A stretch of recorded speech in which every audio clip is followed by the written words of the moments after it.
বালি থানা এলাকা এবং নিমতলা অঞ্চল চত্বরে শুভেন্দু অধিকারীর কার্টুন ছবি দিয়ে নিখোঁজ পোস্টার। এই ঘটনাকে কেন্দ্র করে চাঞ্চল্য ছড়িয়েছে হাওড়ার বালিতে।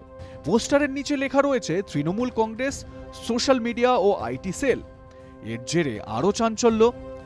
হাওড়া বালি শহরের প্রাণকেন্দ্র বালিখাল অঞ্চল, যা 3টি জেলার সংযোগস্থল।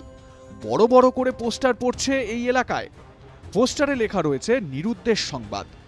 পাশে শুভেন্দুর একটি কার্টুন ছবি। তার তলায় লেখা রয়েছে এমন কোনো ব্যক্তিকে খুঁজে পেলে দ্রুত সন্ধান দিন।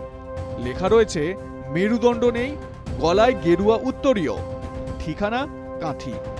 তার অসুখ, ভোট এলে লাইট বন্ধ করে দেয়, নিয়মিত চিৎকার করে মধ্যরাতে ঘুম থেকে উঠে পড়ে, অকারণ বকতে ভালোবাসে, ডিসেম্বরে সরকার ফেলে দেওয়ার হুমকি দেয়, তারপর লজ্জাবতী হয়ে মুখ লুকায়।